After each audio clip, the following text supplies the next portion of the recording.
ഇനിയും കുറച്ചുകൂടി സമയം കിട്ടുമെന്ന് വിചാരിച്ചു. പക്ഷേ നാളെ കോടതി വിധിയെന്ന് പറയുന്നു. എന്താ സംഭവിക്കുമെന്നൊന്നും അറിയില്ല. ആ എന്ത് നടക്കാനാ? ഭർത്താവ് ഉപേക്ഷിച്ച് ഞാൻ ഇങ്ങോട്ട് വന്നതുപോലെ നീയും നിന്റെ അമ്മയുടെ വീട്ടിലേക്ക് തന്നെ പോകും. എന്തൊരു നാശം പിടിച്ച നാവാളി നിന്റത്. കുറച്ചെങ്കിലും നല്ല വാക്ക് പറയാൻ പഠിക്ക്. അയ്യോ, നല്ല കാര്യങ്ങൾ നിങ്ങൾ മാത്രമേ പറയൂ. എന്റെ കാര്യങ്ങൾ പറയുന്നതിന് മുൻപേ നിങ്ങളുടെ കാര്യങ്ങളെ പറ്റി ഒന്ന് ആലോചിച്ച് നോക്ക്. ഞാൻ എന്താ ചെയ്യേണ്ട ആന്റി? നാളെ എന്തെങ്കിലും വിപരീതമായിട്ട് നടന്നാലോ? നിന്റെ വയറ്റിലുള്ള കുഞ്ഞിന്റെ അച്ഛൻ അഖില് തന്നെയല്ലേ? പിന്നെന്തിനാ നീ പേടിക്കുന്നേ? അഖിലിന്റെ കുഞ്ഞ് നിന്റെ വയറ്റിലുണ്ട്. അഭിയും വസു നിന്റെ കൂടെയുണ്ട്. നിന്നെ ആർക്കും ഒന്നും ചെയ്യാൻ പറ്റില്ലടി. നീ പോയി കിടന്നുറങ്ങാൻ നോക്ക്. ചെല്ല്.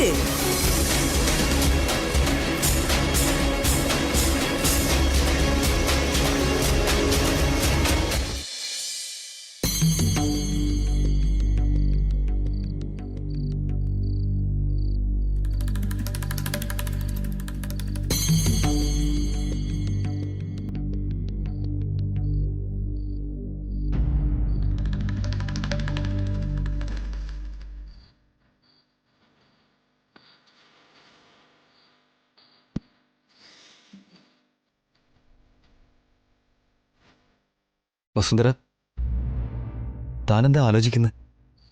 കോടതി വിധി പറയാൻ ഇനി അധികം സമയമില്ല. അതിനു മുന്നേ കാർത്തികയുടെ വയറ്റിലെ കുഞ്ഞിന്റെ അച്ഛൻ ആദിത്യയല്ല അഖിലാണെന്ന് നമ്മൾ തെളിയിക്കണം. ഇത്രയും കുറഞ്ഞ സമയത്തിനുള്ളിൽ നമുക്ക് എന്ത് ചെയ്യാൻ പറ്റും വസു? നമുക്കൊന്നും ചെയ്യാൻ കഴിയില്ല. നമ്മളിനി എന്ത് ചെയ്യും ഏട്ടാ? കാർത്തിക ചെയ്യാത്ത കുറ്റത്തിന് ശിക്ഷ അനുഭവിക്കില്ല ഏട്ടാ. കാർത്തിക ഇങ്ങനൊരു തെറ്റ് ചെയ്തിട്ടില്ലെങ്കിലും അവള് വേറെ ഒരുപാട് തെറ്റുകൾ ചെയ്തിട്ടുണ്ട് വസു. ശിക്ഷ അനുഭവിക്കുന്നതിൽ ഒരു തെറ്റുമില്ല. ചെയ്ത തെറ്റിനാണ് ശിക്ഷ അനുഭവിക്കുന്നതെങ്കിൽ ഒരിക്കലും ഞാൻ വിഷമിക്കില്ലായിരുന്നു. പക്ഷെ ചെയ്യാത്ത കുറ്റത്തിന് ശിക്ഷ അനുഭവിക്കുന്നത് അത് നോക്കി നിൽക്കുമ്പോ എങ്ങനെയാട്ടാ പ്രതികരിക്കാതിരിക്കുന്നത്? പിന്നെ എന്ത് ചെയ്യാൻ പറ്റും? താൻ തന്നെ പറയും. ആദിത്യനെ കുറിച്ച് അറിയാവുന്നത് സരിതയ്ക്ക് മാത്രമാണ്. അവളെ കോടതിയിലേക്ക് കൂട്ടിക്കൊണ്ടുവന്ന് സാക്ഷി പറയിപ്പിച്ചാലോ? അവള് സത്യം പറയാൻ പേടിക്കുന്നത് കണ്ടില്ലേ? അത് അവളുടെ അമ്മയെ കൊല്ലൂന്നും പറഞ്ഞ് ആദിത്യ ഭീഷണിപ്പെടുത്തിയിരിക്കുക. എന്തെങ്കിലും ആപത്ത് സംഭവിച്ച് സരിതയ്ക്ക് അവളുടെ അമ്മയെങ്ങാനും നഷ്ടപ്പെട്ടാൽ അവള് പിന്നെ അനാഥയായി പോവും. അതിന് കാരണക്കാര് നമ്മളായിരിക്കും. നമുക്ക് ആദിത്യ എങ്ങനെയെങ്കിലും കൺട്രോൾ ചെയ്യാൻ പറ്റില്ലേ ഏട്ടാ?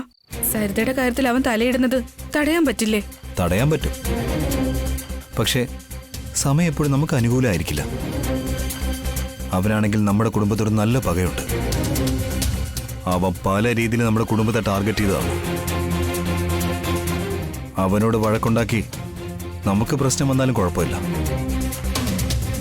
എന്നാൽ സരിതയ്ക്ക് ഒരാപത്തും സംഭവിക്കരുത്. അത് ശരിയേട്ടാ. ആവശ്യമില്ലാതെ സരിതയുടെ ജീവിതം നമ്മൾ കഷ്ടപ്പെടുത്താൻ പാടില്ല. അല്ല, ആദിത്യ ഭീഷണിപ്പെടുത്തി കോടതിയിൽ അവനും കാർത്തികയ്ക്കും തമ്മിൽ ഒരു ബന്ധവും ഇല്ലെന്ന് അവനെ കൊണ്ട് പറയിപ്പിച്ച നമ്മൾ ഭീഷണിപ്പെടുത്തിയ കാര്യം അവൻ കോടതിയിൽ പറഞ്ഞാലോ? അപ്പൊ തെറ്റും നമ്മുടെ ഭാഗത്തായി പോവും. ആദിത്യനാണെങ്കിൽ വളരെ വൃത്തികെട്ടവനാ. അവന്റെ കുറവുകൾ മറയ്ക്കാൻ വേണ്ടിയും അവന്റെ സ്വത്തുക്കൾക്ക് ഒരു അവകാശി കിട്ടാനും കല്യാണം കഴിഞ്ഞ് പ്രഗ്നന്റ് ആയിരിക്കുന്ന കാർത്തികയെ പോലെ ഒരു പെൺകുട്ടിയെ ഉപയോഗിക്കുന്നുണ്ടെങ്കിൽ അവൻ എത്ര വൃത്തികെട്ടവനാണെന്ന് മനസ്സിലാക്കാവുന്നതേ ഉള്ളൂ. അവൻ വിചാരിച്ചത് നടക്കാൻ വേണ്ടി അവൻ ഏതറ്റം വരെയും പോവും.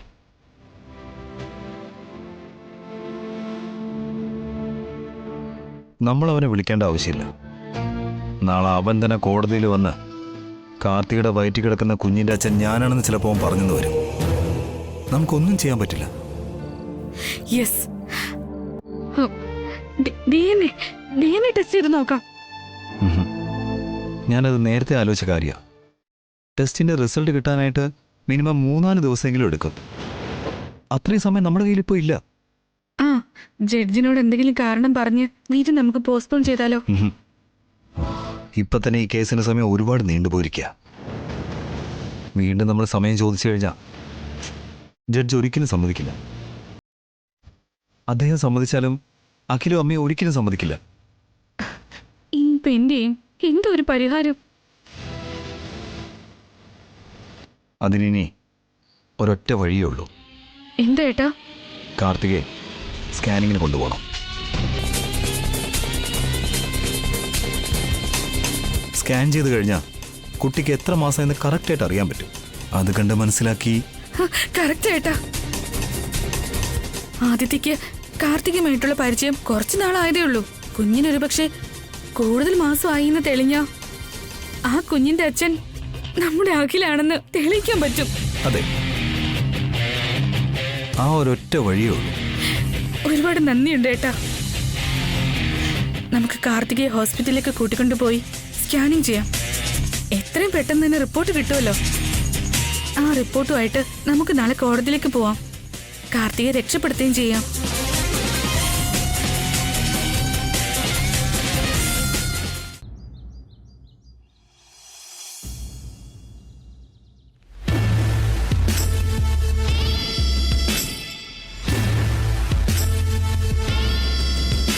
എന്തിനാണ് നീ ടെൻഷൻ അടിക്കുന്നേ? ഇന്ന് കോടതിയിലേക്ക് പോവേണ്ടതല്ലേ, പിന്നെ ടെൻഷൻ ഇല്ലാതിരിക്കോ? എന്തിനാ വെറുതെ ടെൻഷൻ ആവുന്നേ? നിനക്ക് നീതി കിട്ടൂന്ന് അഭിയും വാസു ഇന്നലെ രാത്രി നിനക്ക് വാക്ക് തന്നതല്ലേ? എങ്ങനെയെങ്കിലും വിവാഹമോചനം വാങ്ങുമെന്ന് അഖിലാണ് പറഞ്ഞത്. അതാ എനിക്ക് പേടിയാകുന്നേ. നീ തെറ്റ് ചെയ്തിട്ടില്ലെങ്കിൽ അഭിയും വസുവും തീർച്ചയായിട്ടും നിന്നെ രക്ഷിക്കും.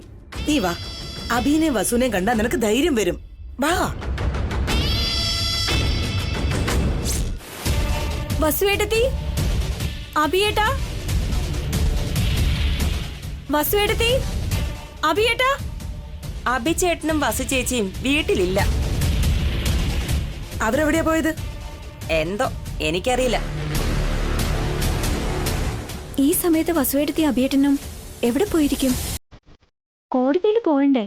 വസുവിനെ വിളിക്കടേ.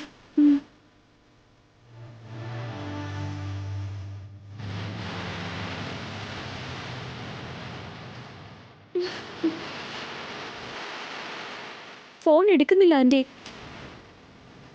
എന്നാ അഭിയെ വിളിക്കേ.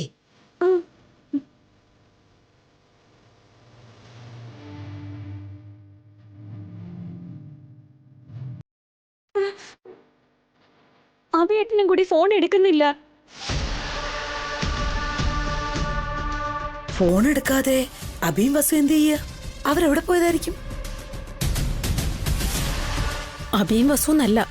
നിങ്ങൾ ദൈവത്തോട് എത്ര പ്രാർത്ഥിച്ചാലും നേർന്നാലും ഇന്ന് അഖിലിന്റെ ഡിവോഴ്സ് ഉറപ്പായിട്ടും ലഭിച്ചിരിക്കും.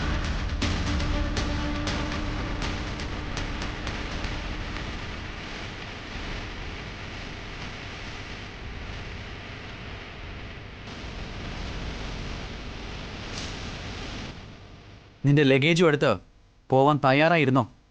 ഇന്നത്തോടെ നിന്റെ എല്ലാ നാടകങ്ങളും ഇവിടെ അവസാനിക്കുക കാർത്തിക. നീ വീടിനേർപ്പെട്ട ശനി ദശയെ മാറാൻ പോവാ. ഇന്നത്തോടെ നീ ഈ വീട്ടിൽ നിന്ന് എന്നേക്കുമായിട്ട് പുറത്താവും. ഇന്ന നിന്റെ ഇവിടുത്തെ അവസാനത്തെ ദിവസം. അഭിയും വസു ഉള്ളിടത്തോളം കാർത്തിക ഇവിടുന്ന് പുറത്തു പോവില്ല. നീതി തന്നെ ജയിക്കും.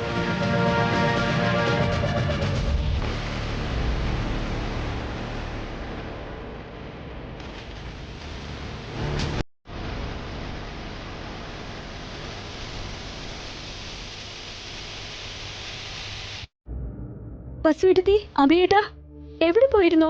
ഫോൺ ചെയ്തിട്ടും എടുക്കാത്തതെന്താ? നിനക്ക് വേണ്ടി ഞങ്ങൾ ഹോസ്പിറ്റലിലേക്ക് പോയതാ കാർത്തിക. നിന്നെ രക്ഷിക്കാൻ വേണ്ടിയിട്ട് തന്നെയാ പോയത്.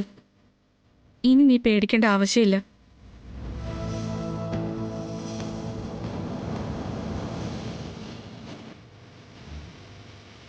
അങ്ങനെയാണെങ്കിൽ ഞാൻ ഒരു തെറ്റും ചെയ്തിട്ടില്ലെന്ന് തെളിഞ്ഞോ? സത്യം എന്താണെന്ന് മനസ്സിലായി. നിനക്ക് അർഹതപ്പെട്ട നീതി എന്തായാലും നിനക്ക് കിട്ടും. നീ ഒന്നുകൊണ്ടും പേടിക്കണ്ട. താങ്ക് യു സോ മച്ച് ഏട്ടത്തി. നിങ്ങൾ വീട്ടിലില്ലെന്നറിഞ്ഞപ്പോ ഞാൻ ശരിക്കും പേടിച്ചു പോയി. അവസാന നിമിഷത്തിൽ നിങ്ങൾ ഇവിടെ കൈവിടുമെന്നോർത്ത് കാർത്തിക് ഒരുപാട് പേടിച്ചു പോയി വസു. നിങ്ങൾ എന്തായാലും തിരിച്ചെത്തിയല്ലോ. ഇപ്പോഴാ ശ്വാസം നേരെ വീണത്.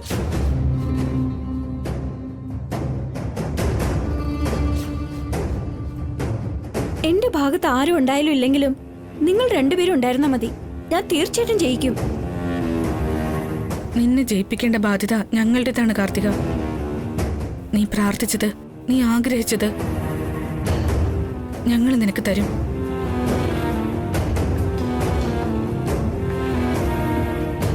ഈ വാക്ക് മതി ഏട്ടത്തി. എനിക്ക് വേറെ ഒരു ആഗ്രഹവും ഇല്ല. ഇപ്പൊ എനിക്ക് ഒരുപാട് ധൈര്യം തോന്നുന്നുണ്ട്. സമാധാനത്തോടെ കോടതിയിലേക്ക് വരും. കോടതിയിൽ പോവാങ്കിൽ ശരി ഏട്ടാ. ഇന്ന് നിനക്ക് ഉറപ്പായി നീതി കിട്ടും. ഇപ്പോൾ നീ അനുഭവിക്കുന്ന ഈ വേദനയ്ക്ക് തീർച്ചയായും നിനക്കൊരു മോചനം കിട്ടും. നീ സന്തോഷത്തോടെയും സമാധാനത്തോടെയും കഴിയും.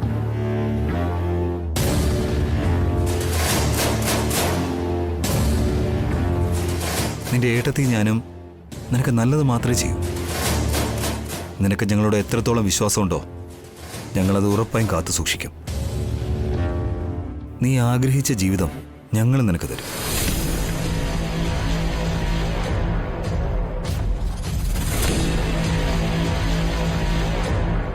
എന്താടി അബിയുടെ സംസാരത്തിൽ എന്തോ വശപ്പശുണ്ടല്ലോ. അഖിലിന് നീതി കിട്ടുമെന്നൊക്കെ പറയുന്നു. അഭിയേട്ടൻ കറക്റ്റ് ആയിട്ടല്ലേ പറയുന്നത് ആന്റി? അഖിലിന് നീതി കിട്ടുമെന്ന് പറയുമ്പോ നിനക്ക് അന്യായം സംഭവിക്കുന്നല്ലേ അർത്ഥം? അല്ല, വസുവേട്ടത്തി നിനക്ക് നീതി കിട്ടുമെന്ന് പറയുന്നു. അങ്ങനെയെങ്കിൽ എന്റെ ബേബിയുടെ അച്ഛൻ അഖിലാണെന്ന് പ്രൂവ് ചെയ്യും. അങ്ങനെയാണെങ്കിൽ അഖിലിന് നീതി കിട്ടിയതുപോലെയല്ലേ? എനിക്ക് കേട്ടിട്ട് അങ്ങനെയൊന്നും തോന്നില്ല. അമ്മേ, ഏട്ടാ, ഏട്ടത്തി, ഇത്രയും നാളും നമ്മൾ തെറ്റിദ്ധരിച്ചിരിക്കുകയായിരുന്നു. നല്ലതിനും തീയതിനും ഇടയിൽപ്പെട്ട് നമ്മൾ കഷ്ടപ്പെടുമായിരുന്നു. ഇന്നു മുതൽ മോശപ്പെട്ടതെല്ലാം അവസാനിക്കും. എല്ലാവർക്കും സന്തോഷത്തോടെ ഇരിക്കാം. അതെ അമ്മേ, ഓരോരുത്തർ ആഗ്രഹിക്കുന്ന ജീവിതം അവർക്ക് ഉറപ്പായിട്ടും കിട്ടും.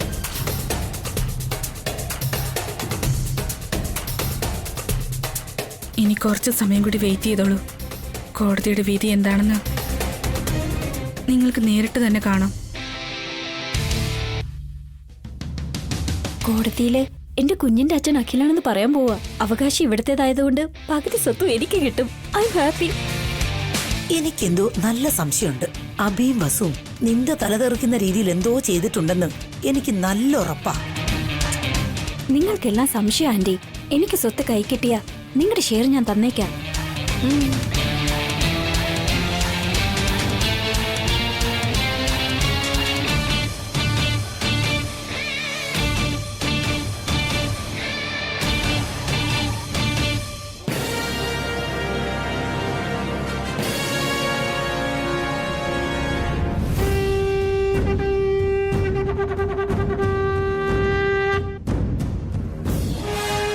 ഇത്രയൊക്കെ സംഭവിച്ചിട്ടും ഇപ്പോഴും അഭിയും വസുവും കാർത്തികയ്ക്ക് സപ്പോർട്ടായിട്ടാ സംസാരിക്കുന്നേ. ഇത്രനാളും ഒത്തൊരുമയോടെ പോയിരുന്ന കുടുംബം ഇന്ന് കാർത്തിക കാരണം വേർപിരിഞ്ഞ് നിൽക്കുക. ടെൻഷൻ അടിക്കണ്ടമ്മേ, ദൈവം കൂടെയുണ്ട്. വരും, നമുക്ക് അകത്തേക്ക് പോവാം. നീ ഒന്നുകൊണ്ട് പേടിക്കേണ്ട കാർത്തികേ. അബിയും വസുവും നിന്റെ കൂടെ തന്നെ ഉണ്ട്. നിനക്ക് ന്യായം ഉറപ്പായിട്ടും കിട്ടും. നീ വാ. വസുന്ധര, പോവാ.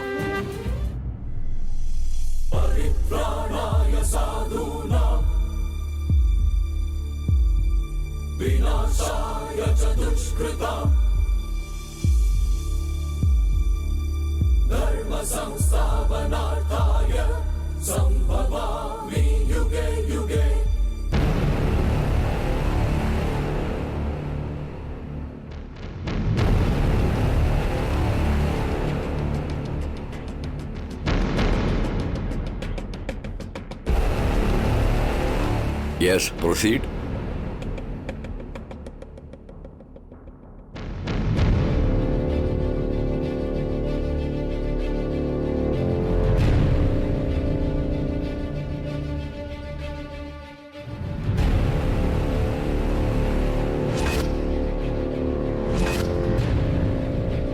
യുവർ ഓണർ, ഈ കേസിനെ സംബന്ധിച്ച് അവസാനത്തെ സെഷനിൽ എന്താ നടന്നതെന്ന് എല്ലാവർക്കും അറിയാം. പ്രതിസ്ഥാനത്തുള്ള കാർത്തിക എന്റെ ക്ലയന്റ് അഖിലിനെ ചതിച്ച് മറ്റൊരാളുമായി ബന്ധത്തിലായി പ്രഗ്നന്റ് ആയിരിക്കുകയാണ്.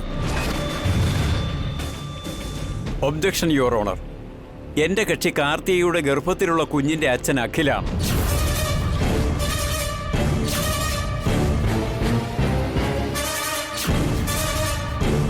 അത് നിങ്ങൾക്ക് നിരൂപിക്കാൻ കഴിയുമോ? Yes your honour. എന്റെ കക്ഷി കാർത്തികയ്ക്ക് വേണ്ടി ശ്രീമതി വസുന്ധര കോടതിക്ക് വേണ്ട തെളിവുകൾ സമർപ്പിക്കുന്നതാണ്.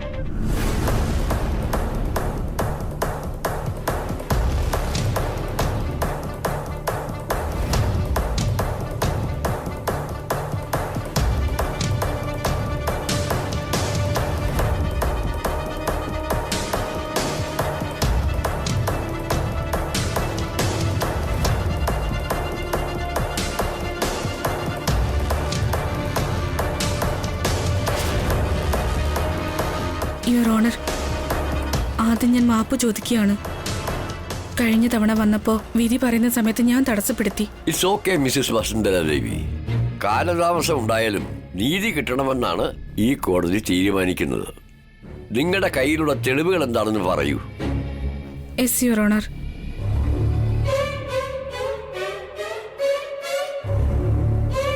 ആ നിൽക്കുന്നത് കാർത്തിക, എന്റെ അനുജൻ അഖിലിനെ പ്രണയിച്ച് കല്യാണം കഴിച്ചവൾ.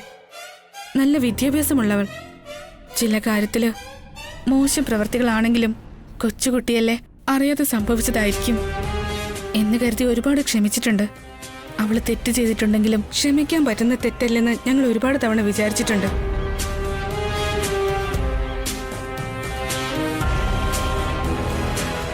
ആ ഒരു വിശ്വാസത്തില അവള് തെറ്റ് ചെയ്തിട്ടുണ്ടാവില്ല എന്ന് കരുതി അന്ന് ആ വീതി ഞാൻ തടഞ്ഞത് യുവർ ഓണർ. പക്ഷേ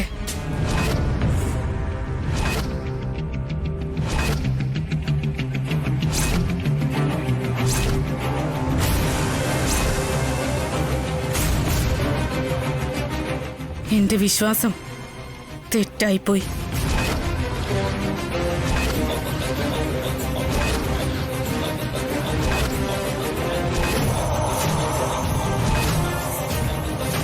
കാർത്തിക വിശ്വാസവഞ്ചന ചെയ്തിരിക്കുക.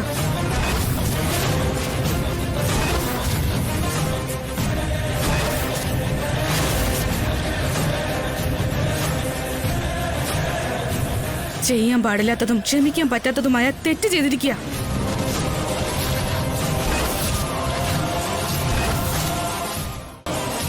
കാർത്തികയുടെ വയറ്റിൽ വളരുന്ന കുഞ്ഞിന്റെ അച്ഛൻ എന്റെ അനുജൻ അഖിലല്ല. ഇവളെ ബന്ധം സ്ഥാപിച്ചിരുന്ന ആദിത്യ തന്നെയാ.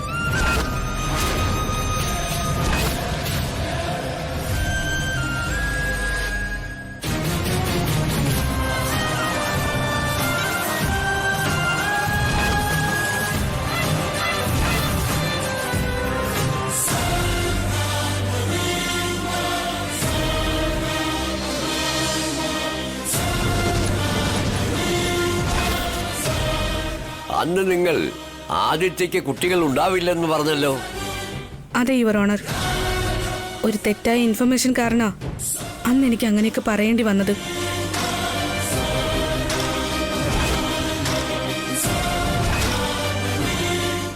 എന്റെ ഭർത്താവ് അഭിറാമും ഞാനും ഹോസ്പിറ്റലിൽ പോയി എൻക്വയറി ചെയ്തിരുന്നു.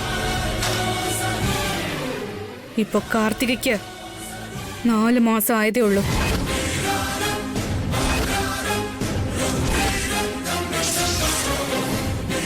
ഹോസ്പിറ്റലിൽ നിന്ന് ഞങ്ങൾക്ക് ലഭിച്ച റിപ്പോർട്ട്സ് ഞാനിവിടെ സബ്മിറ്റ് ചെയ്യാണ്. ദാ.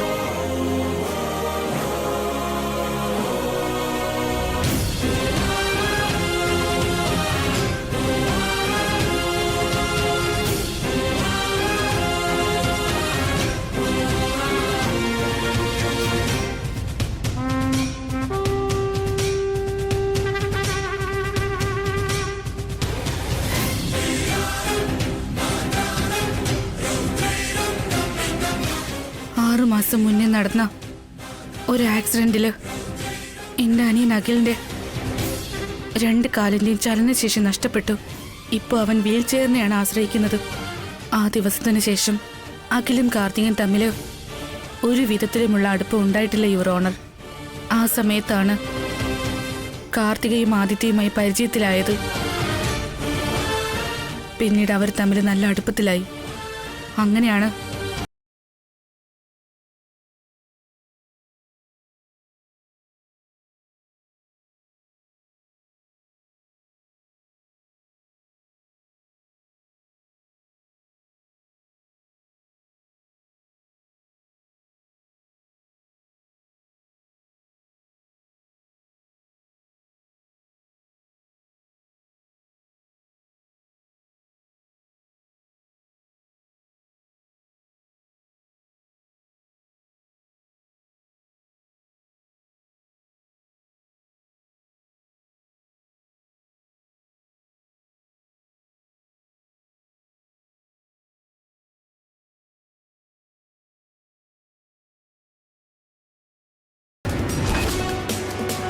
ഒരു പ്രാവശ്യം ഈ റിപ്പോർട്ട് ഒന്ന് പരിശോധിച്ചു നോക്കൂ.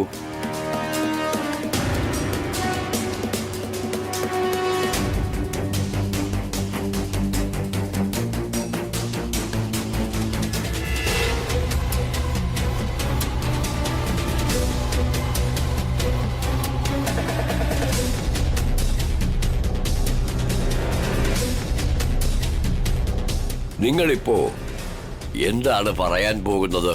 I am sorry your honour.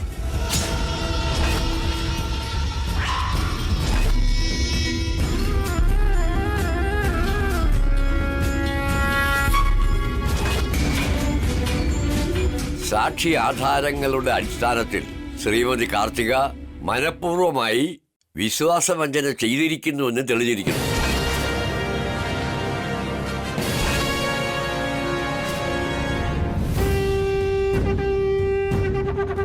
പരസ്പരം വിശ്വാസമില്ലാത്ത ദമ്പതികൾ തുടർന്ന് സമാധാനത്തോടെ കഴിയാൻ പറ്റില്ല. അവിഹിത ബന്ധങ്ങളെ ഈ കോടതി അനുവദിക്കുന്നതല്ല. ബാധിക്കപ്പെട്ട അഖിലിന്റെ മാനസികാവസ്ഥ ഈ കോടതിക്ക് ബോധ്യപ്പെട്ടിരിക്കുന്നു. അഖിൽ ആഗ്രഹിച്ച പ്രകാരം കാർത്തികയുമായിട്ടുള്ള വിവാഹ ബന്ധത്തെ വേർപെടുത്തി അവർക്ക് വിവാഹമോചനം അനുവദിക്കുന്നു.